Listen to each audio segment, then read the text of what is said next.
Diễm xin chào cô chú, anh chị, các bạn và các em. Na Uy bắt đầu trời cũng lạnh rồi thì Diễm nghĩ ngay tới món này, đó là bún bò sa tế. Thì nếu mà mình thích bún bò Huế thì chắc chắn mình sẽ thích món này, nhưng mà cách nấu đơn giản hơn. Nước lèo ngọt thanh nè, cay cay, ăn vào những ngày trời lạnh đó, ngon lắm luôn. Bây giờ mình cùng vào bếp làm món bún bò sa tế này với Diễm nha.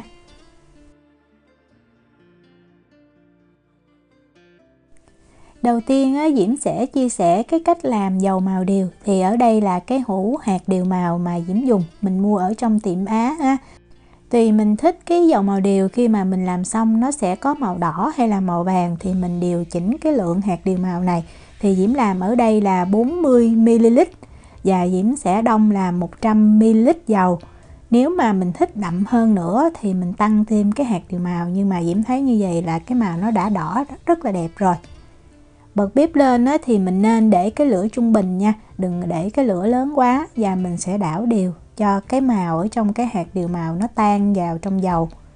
Khi mà mình thấy dầu bắt đầu nó sôi lên thì mình đảo thêm khoảng chừng 20 cho tới 30 giây nữa. Mình đừng có chiên lâu quá thì cái dầu nó sẽ có cái vị đắng không có ngon. Thật ra làm cái dầu màu điều này rất là dễ, nhưng mà nếu mà không cẩn thận ở cái lúc mà chiên này thì cái màu thì nó vẫn đỏ, nhưng mà khi mà mình làm ớt sa tế mình ăn cái vị nó đắng lắm. Nhắc ra khỏi bếp thì mình tiếp tục mình đảo tí xíu cho dầu nó nguội đó, rồi mình đổ ra cái rây, mình bỏ cái hạt điều màu này đi là mình sẽ được cái dầu màu điều. Bây giờ Diễm làm ớt sa tế. Diễm có 25g tôm khô và mình sẽ cho nước sôi với nước vừa nấu sôi mình cho vào mình ngâm trong khoảng 15 phút cho tôm khô nó mềm hơn và nó cũng sạch nữa. Diễm sẽ dùng cái cối xay này để mình xay ớt, sả, hành, tỏi cho tiện. Còn nếu mà mình không có thì mình cứ bằm nhuyễn nha. Tôm khô mình ngâm nở rồi đó, mình vớt ra cho ráo nước, mình cho vào. Ở đây là những cái nguyên liệu để mình làm ớt sa tế nè. Về ớt thì tùy mình ăn cay nhiều hay ít. Nhà Diễm ăn cay không có nhiều, vì vậy Diễm sử dụng ớt này nó chỉ cay nhẹ thôi.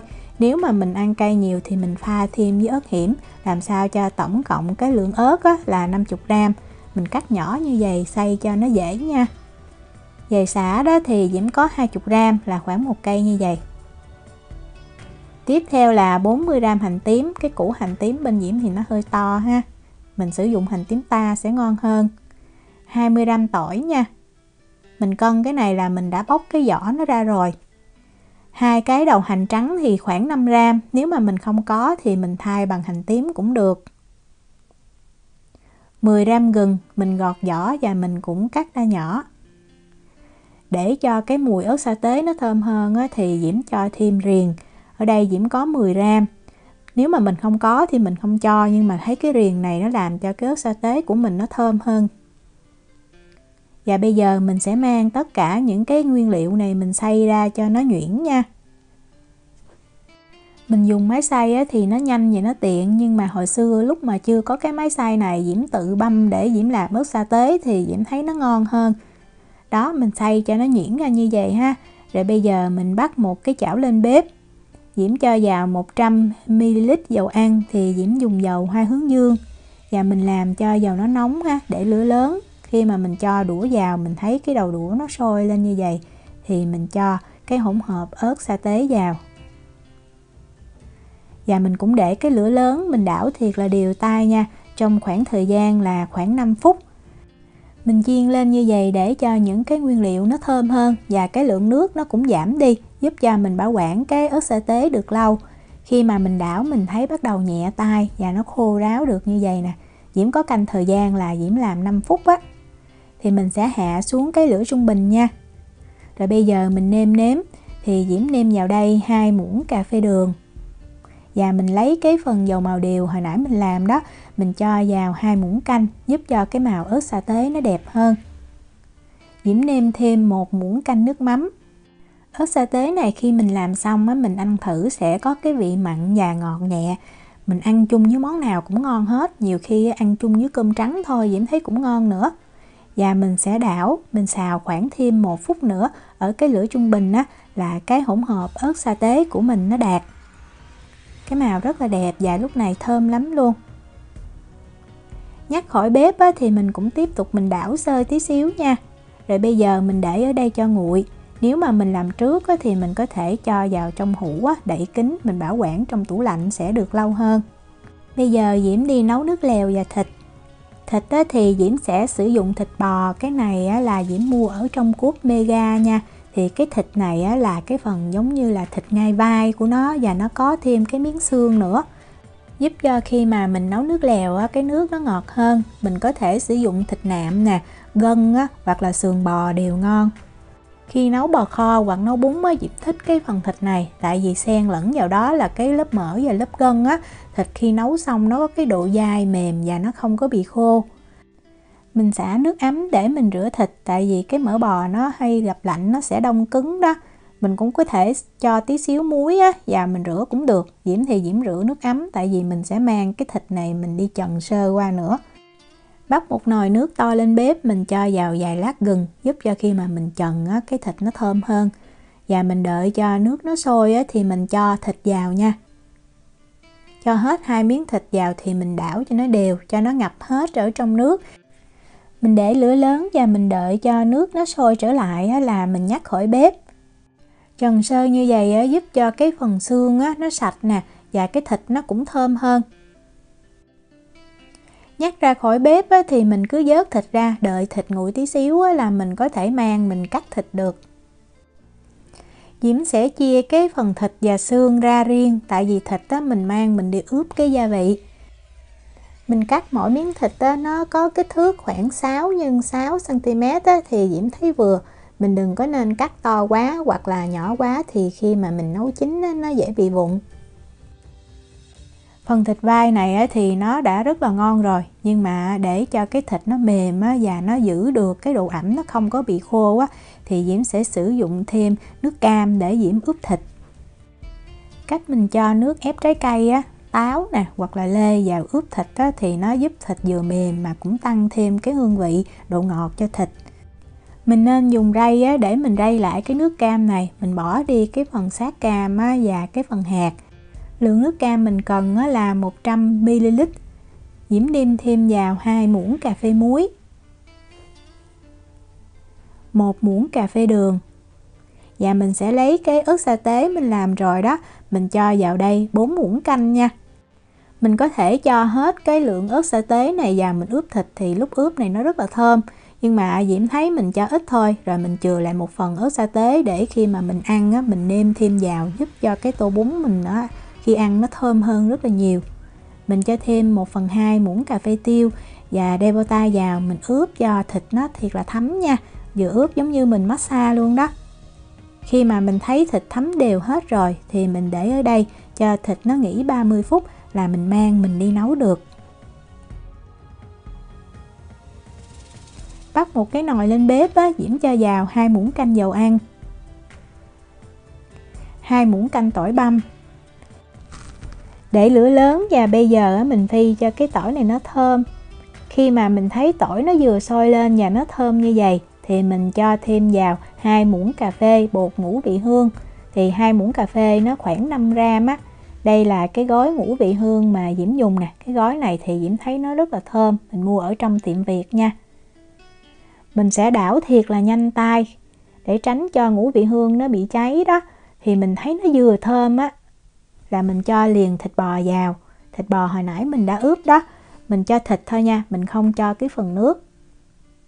Cho vào hết á, thì mình cũng để cái lửa lớn và mình xào nhanh tay á, cho thịt nó săn lại và rất là thơm luôn. Xào săn thịt á, thì khi mà mình nấu á, cái miếng thịt nó không có bị bể hoặc nó bở.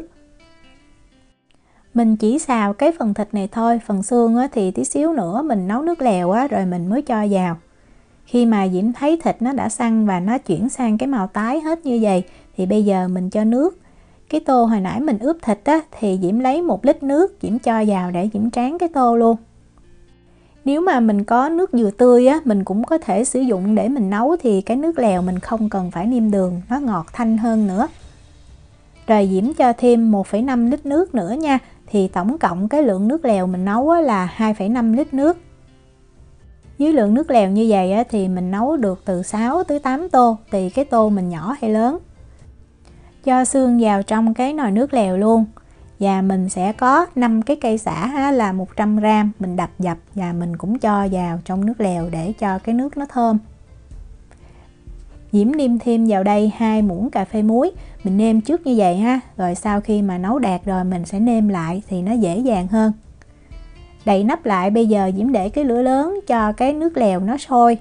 Mình nên canh ha, tại vì nếu mà nó sôi quá nó dễ trào đó. Khi mà thấy sôi như vậy rồi thì bây giờ mình hạ xuống cái lửa nhỏ nha, và mình nấu ở cái lửa nhỏ khoảng thời gian từ 60 cho tới 90 phút, cũng tùy cái thịt hay là cái gân bò mình dùng đó. Diễm thì Diễm thích nấu như vậy, Diễm không có thích dùng cái nồi áp suất, tại vì như vậy mình dễ kiểm tra thịt theo cái ý mình muốn đó, cái độ mềm á. Còn nếu nồi áp suất thì cái thịt nhiều khi mình nấu nó bị bở, nó mất đi cái độ ngọt. Diễm nấu cái này là 75 phút nè. Mở ra mình lấy miếng thịt mình ăn thử nha. Thịt bò do mình có ướp nước cam á, vì vậy mình nấu nó nhanh mềm hơn mà nó vẫn giữ được cái độ ngọt, dai nó không có bị bở. Nếu mà mình nấu bằng thơm á, thì cái thịt nó sẽ mềm nhưng mà cái kiểu bở, không như là cách mình dùng nước cam. Bây giờ Diễm sẽ nếm lại cái nước lèo và Diễm nêm thêm vào 1 muỗng canh bột nêm gà, 1 muỗng cà phê muối và 1/2 muỗng cà phê đường phèn. Mình nên nêm lại cho vừa khẩu vị nhà mình ha. Thì thường á, Diễm nêm bột nêm gà, hoặc là nếu bột ngọt á, thì lúc nào gần ăn Diễm mới nêm, chứ mình không có nêm trước mà mình hầm lâu thì nó sẽ ra những cái chất không có tốt cho sức khỏe. Vậy là mình đã nấu xong cái nồi nước lèo và thịt luôn rồi. Thì tùy mình thích nha. Diễm thì thường nấu như vậy, xong Diễm sẽ vớt thịt ra và Diễm lọc lại cái nước lèo. Tại vì cái phần mà ớt sa tế mình cho vào đây á, mình nấu nó ra hết chất rồi, và khi mình ăn nó lạm xạm không có ngon, nên Diễm lọc như vậy Diễm thấy nó ngon hơn. Cái lớp mỡ và dầu ở bên trên nước lèo á, thì mình nên để như vậy, nhưng mà khi mà nấu sôi múc nước ra tô á, thì mình gạn nó đi, như vậy cái nước lèo nó sẽ thơm hơn. Ăn kèm với lại món bún bò cay này á, thì mình sẽ có ngò gai và lá quế. Thì tùy mình có cái rau thơm nào, nhưng mà ngò gai và lá quế thì rất là hợp với lại thịt bò. Và để bổ dưỡng hơn á, mình có thể ăn chung thêm với giá nè, hoặc là rau muống, bắp chuối bào đều ngon ha. Diễm hôm nay Diễm chỉ có giá thôi, hoặc là mình cũng có thể cắt bắp cải nhuyễn á, mình cho vào cũng ngon. Bún á, thì mình sẽ làm nóng á, thường Diễm cho vào trong lò vi sóng Diễm làm nóng. Rồi mình chan nước lèo lên. Rồi mình cho thịt lên trên, và nhớ là cho thêm ớt sa tế ha, giúp cho cái tô bún bò sa tế nó thơm, nó đặc biệt hơn nhiều lắm. Để chấm thịt á, thì mình có thể sử dụng muối ớt và mình cho thêm tí xíu chanh. Thì muối ớt á, làm đơn giản ha. Diễm dùng 1 cái trái ớt và 2 muỗng canh muối biển. Hoặc là mình có thể dùng nước mắm á, rồi mình cho thêm ớt sa tế nè, nặn thêm miếng chanh vào chấm cũng ngon lắm luôn. Diễm có nhận được yêu cầu nấu món bún bò cay bạc liêu, nhưng mà tại vì Diễm chưa có ăn thử cái món bún đó trực tiếp như thế nào, mình không biết được cái vị, vì vậy mình không thể nào mà mình chia sẻ hay là mình nấu cái công thức được. Hôm nào trời mát á, thì mình hãy thử nấu món bún bò sa tế này nha. Đơn giản hơn bún bò Huế nhiều, nhưng mà về cái vị á, thì cũng ngon ngang ngửa luôn đó. Diễm chúc cô chú, anh chị, các bạn và các em có được những bữa ăn thiệt là ngon. Nếu mà có thắc mắc gì thì cứ để lại lời nhắn của là gửi tin nhắn cho Diễm. Diễm cảm ơn sự quan tâm theo dõi video rất là nhiều. Hẹn gặp lại trong những video tiếp theo. Chào tạm biệt.